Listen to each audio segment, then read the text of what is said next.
आप सुन रहे हैं समाचार एजेंसी ऑफ इंडिया की साई न्यूज में ऑडियो बुलेटिन। नमस्कार, आप सुन रहे हैं समाचार एजेंसी ऑफ इंडिया की साई न्यूज की समाचार श्रृंखला में बुधवार 17 मार्च का राष्ट्रीय ऑडियो बुलेटिन। फ्रीडम हाउस और वी डेमोक्रेसी की हालिया रिपोर्ट्स में राजद्रोह कानून के कथित दुरुपयोग को लेकर उठ रहे सवालों के बीच मोदी सरकार ने अब अंग्रेजों के जमाने से चले आ रहे इस कानून में संशोधन के संकेत दिए हैं।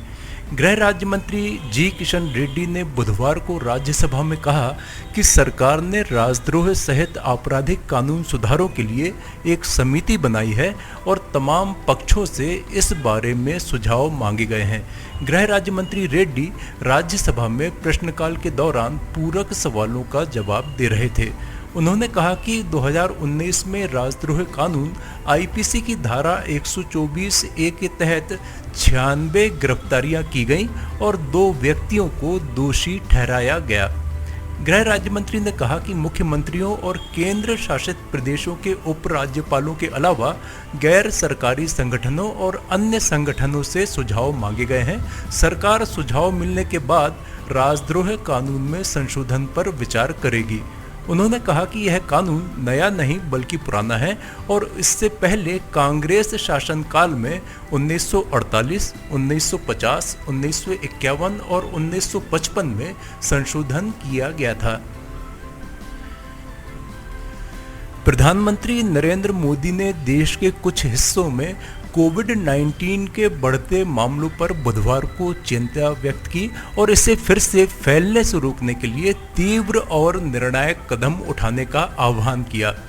कोविड-19 महामारी की वर्तमान स्थिति और देश भर में कोरोना के विरुद्ध जारी टीकाकरण के सिलसिले में विभिन्न राज्यों के मुख्यमंत्रियों से डिजिटल माध्यम से संवाद करते हुए उन्होंने कहा कि महाराष्ट्र, पंजाब और मध्य प्रदेश जैसे राज्यों में कोरोना के मामले बढ़े हैं, जबकि देश के 70 जिलों में पिछले कुछ हफ्तों में सकारात्मक मामलों की दरों में 150% तक की बढ़ोतरी हुई है। उन्होंने कहा, यदि हम इस बढ़ती हुई महामारी को यहीं नहीं रोकेंगे तो देशव्यापी संक्रमण की स्थिति बन सकती है। हमें कोरोना की इस उभरती हुई सेकंड पीक, दूसरी शीर्ष स्थिति को तुरंत रोकना ही होगा। प्रधानमंत्री ने कहा कि ये मंथन का विषय है कि आखिर कुछ क्षेत्रों में ही जांच कम क्यों हो रही है और क्यों ऐसे ही क्षेत्रों में टीकाकरण भी कम हो रहा है। उन्होंने कहा कि ये सुशासन की परीक्षा का भी समय है। एंटीलिया केस में सचिन वाजे की गिरफ्तारी के बाद से सवालों के घेरे में रहे परमबीर सिंह को मुंबई पुलिस आयुक्त पद से हटा दिया गया है। उनके स्थान पर हेमंत नागराले को मुंबई पुलिस का नया कमिश्नर बनाया गया है। मंगलवार की रात परमबीर सिंह ने मुख्यमंत्री उद्धव ठाकरे से मुलाकात की थी, जिसके बाद कई तरह की अटकलें लगाई जा रही थी। महाराष्ट्र के गृह मंत्री अनिल देशमुख ने ट्वीट कर बताया कि परमबीर सिंह को होमगार्ड में नया डीजी बनाया गया है। उन्होंने मराठी में किए गए अपने ट्वीट में लिखा कि सरकार का बड़ा फैसला। हेमंत नागराले मुंबई पुलिस के नए कमिश्नर होंगे। परमबीर सिंह को होमगार्ड की जिम्मेदारी दी गई है। रजनीश सेठ को महाराष्ट्र पुलिस के डीजीपी का अतिरिक्त प्रभार दिया गया है। मेघालय के राज्यपाल सत्यपाल मलिक ने कहा है कि किसान आंदोलन का लंबे समय तक चलते रहना न किसानों के हित में है और न ही सरकार के हित में है। बेहतर होगा इसका मिल बैठकर तत्काल निराकरण किया जाए। यह ऐसा मामला नहीं है जिसका हल नहीं मिल रहा है। उन्होंने कहा कि कुतिया भी मर जाती है तो उसके लिए भी हमारे नेताओं का शोक संदेश आता है, लेकिन 250 किसान मर गए, लेकिन अब तक कोई बोला भी नहीं। ये सब मेरी आत्मा को दर्द देता है। राजस्थान के झुंझुनू में एक निजी कार्यक्रम में पहुंचे सत्यपाल मलिक ने पत्रकारों से बातचीत करते हुए कहा कि किसान आंदोलन में कोई समस्या नहीं है, बस इसको समझने और सुलझाने की आवश्यकता है। उन्होंने कहा कि न्यूनतम समर्थन मूल्य MSP का ही मुद्दा है। यदि इसको कानूनी रूप दे दिया जाए तो यह मामला आसानी से हल हो सकता है। देश भर के किसानों के बीच यह एक बड़ा मुद्दा बन चुका है। ऐसे में इसे शीघ्र हल करना चाहिए। देश में पिछले 15 दिनों में कोरोना संक्रमण में एक बार फिर तेजी आई है। उत्तम और पश्चिम भारत के कई राज्यों में संक्रमण की रफ्तार ने तो डरा दिया है। देश के 125 जिलों में कोरोना के मामले पिछले 15 दिनों में दोगुने हो गए हैं। कुछ जिलों में तो 200 से 500% तक का उछाल देखने को मिला है। स्वास्थ्य सचिव राजेश भूषण ने बुधवार को बताया कि 70 जिलों में कोरोना के मामलों में 150% से अधिक की तेजी आई है, तो 55 जिलों में 100 से 150% तक की तेजी दर्ज की गई है। हरिद्वार में चल रहे कुंभ मेला से आने वाले दिल्ली के लोगों को वापस लौटने पर कोरोना वायरस जांच के लिए RT-PCR टेस्ट कराने और अपने स्वास्थ्य की स्वयं निगरानी करने की सलाह दी गई है। दिल्ली आपदा प्रबंधन प्राधिकरण DDMA ने एक एडवाइजरी में भीड़ भाड़ में जा रहे लोगों को अतिरिक्त सावधानी बरतने और अधिकारियों द्वारा जारी किए गए कोविड-19 से संबंधित दिशा निर्देशों का पालन करने को कहा है। बताया गया है कि 1 अप्रैल से आरंभ होने वाले मेले में बड़ी संख्या में दिल्ली के तीर्थयात्रियों के पहुंचने का अनुमान है।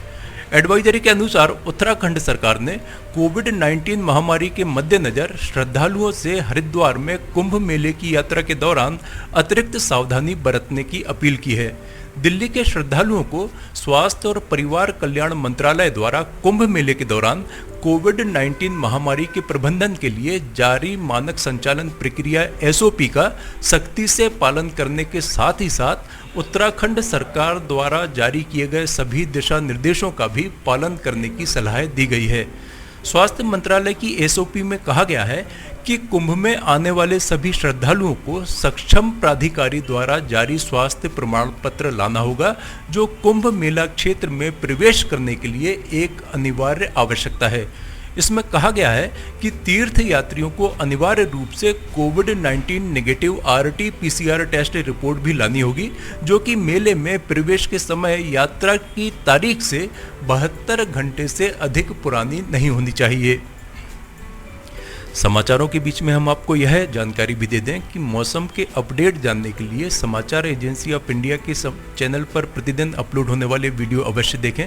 मौसम से संबंधित अपडेट मूलतः किसानों, निर्माण कार्य, यात्रा या समारोह आदि के लिए फायदेमंद साबित हो सकते हैं।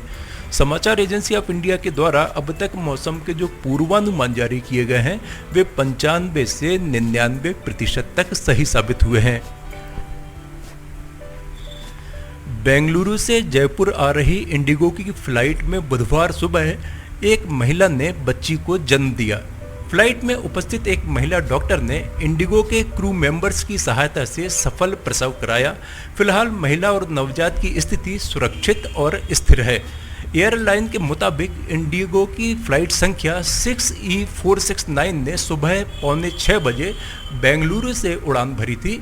इसे 8 बजे जयपुर पहुंचना था। सीट नंबर 2A पर बैठी ललिता नाम की महिला को फ्लाइट में अचानक प्रसव पीड़ा हुई।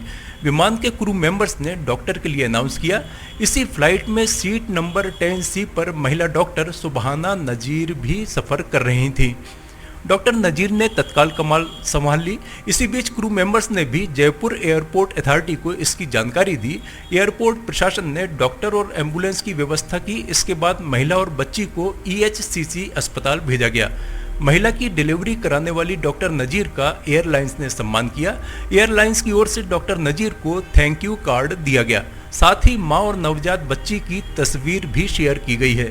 फ्लाइट में उपस्थित यात्रियों ने भी सफल प्रसव पर हर्ष व्यक्त किया और डॉक्टर का अभिवादन किया। बच्ची के जन्म के बाद फ्लाइट में एकदम जश्न का माहौल था। सभी के चेहरे पर अचानक आया तनाव कुछ ही पलों में खुशी में बदल गया।